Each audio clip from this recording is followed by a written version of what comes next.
Welcome guys, and in this video I'd like to talk about the CCZ Plume by Easy Ears. These are easily some of the best sounding IEMs I have heard in some time. Now admittedly I'm not a huge IEM guy, and a lot of the listening that I've done in recent times has been on AirPods, but I did want to talk about these today because these are a great wired option for everyone. So what I want to do first is just go over some of the specs, what comes in the box, some of my thoughts on that, and then I'll go into how they sound and my general impressions of them, positive and a couple of negatives. Couple things right off the bat. It says that it is a dual 10mm diaphragm to control separately the high and the low end sounds in these. That seems like it's become pretty popular in IEMs recently. I've seen it a lot. I'm guessing because of their small size that's beneficial to be able to get a good amount of sound from them. It's not something you generally see on large headphones that you wear over the ears. They do say in the write-up that they use crystal copper wire for greater transmission. That sounds like marketing hype to me, to be honest. It's nothing against the actual headphones. I'm just saying it for people who are less experienced in audio. Don't get excited about that. Pure 100% regular copper wire is one of the best transmitters out there, and people claiming that there's some kind of magical stuff put onto it is usually just placebo when you think it makes a difference. So don't worry about that. I've been very impressed with how much you get in the box that these come in. When you open it up, both earpieces sit in this top area. You see that you have a collection of different sizes and colors that you can play with, and then this comes off, and underneath it you get things like microfiber cloth, adapters for different devices, instruction manuals, more extra ear tips, as well as, what I was really pleasantly surprised with, a genuine leather. I mean, you can smell it. It's definitely real leather. Carrying case for that. That's not something I see on a lot of electronics. Usually it's like pleather or vinyl or something like that. So this just gives these a real premium feel right off the bat if you were to carry them around. I think that's a nice touch. Now, these are detachable, and the way that they come in the box, you can notice if it gets in close, there are two little pinholes on each side of it, and the end of the cord has the two little pins there. You connect it in this orientation, and the idea is that this looped cord would go up over your ear like this, so that when you push the rubber tip into your ear, the cord being up over your ear absorbs all the tension. So now if you pull on this cord or it snags on something, you can feel that on the top of your ear, and it actually does nothing to pull it out of your ear. To me, that is a huge win. I don't generally wear IEMs very often, and one of the reasons for that is I find that they come out so often while I'm listening to them, and the clips pair that I've used quite a bit, anything touches it. Even just the weight of the cord feel like they're constantly coming out slowly, and I'm pushing them back in every 5 to 10 minutes, and that's just annoying. This design goes a long way toward alleviating that. Thumbs up, guys. That was a good choice. The choice of cable itself was a nice one. It's fabric, and it's twisted, kind of braided. Fabric is nice because it doesn't have a microphonic effect. What I mean by that is when you run your hand along it or brush it, or sometimes when it rubs up against your shirt, if you've ever been wearing headphones where you can hear that as kind of a sound up in the ear, that's what they call a microphonic effect, where that kind of carries the sound up the cable. Cloth alleviates pretty much all of that. And cloth is also a lot more flexible than rubber or plastic cords are. So you have that going for you as well. I think that was a cool design choice. I think design-wise, the only negative thing I would say about it that I don't really care for is the fact that the default connection type is 2.5mm. Now, opinions may vary on this. I know some of you will probably correct me in the comments, but in my experience, there is basically no device I could envision myself plugging this into that even takes 2.5mm. The last device that I had that used one was a very old phone. It was a flip phone before there were even smartphones. They do give you an adapter to turn this into 3.5mm, and that's cool. However, when you're plugging into a mobile device, now you've got all of this extra length. When something pulls up and down on this, that puts a lot of flex tension on the port, and that is not ideal. And if you were plugging it into a phone in your pocket so it was sitting up like this puts a lot of bend in the cord, also not ideal. Now, if you're an iPhone user, you know that you have to use a Lightning to 3.5 millimeter adapter as it is. So now if you plug this in, look at how much adapter we now have to work with. It gets a little silly. Now, I did walk around with my phone in my pocket for a while with these, and it wasn't too bad, but this is not ideal, not a place you want to be.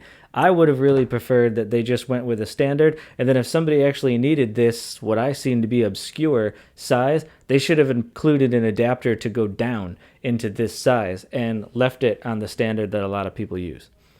Just my thoughts on that. Your opinion may vary. I did find that the ear tips that came on the headphones initially worked pretty well. Didn't have any issues with them falling out of my ears, but I did ultimately step up into one of the other ones that were in the box, a little bit bigger size. I just found on long listening sessions that seemed to work better for me. So, no further ado, let's talk about the sound. First things that grabbed me right off the bat. The mids, very neutral, very clear, very present.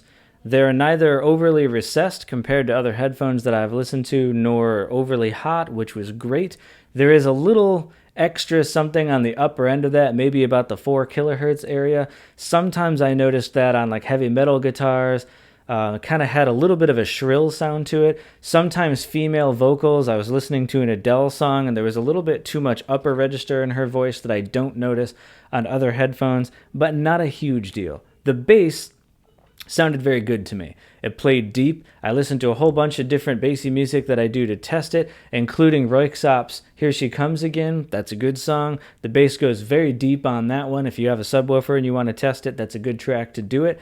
And these played pretty much all the way down into that, and there was a lot of warmth and punch to it, which I thought was great, and it didn't sound muddy. A lot of headphones that have that degree of bass without any EQ sometimes err on the side of being muddy. I don't detect a muddiness to the sound of these, which I think is great. The highs are neither great nor bad.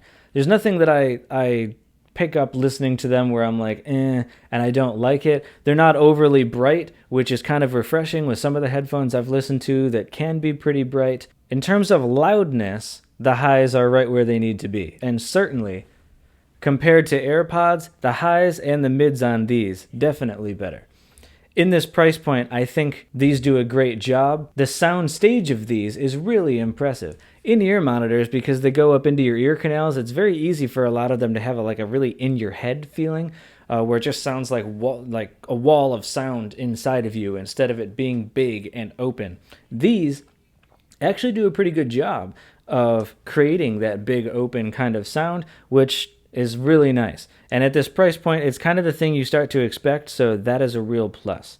Opinions are probably going to vary a little bit about the gold color. Some people might think they're a little too ostentatious, or I don't really have a strong feeling about them. It's a fine choice. It's a little bit more interesting than your standard silver or black color that you see on everything. Now, something I have done on other IEMs that I have used, I have these foam ear tips here. I did try these on those just to see if it made a difference.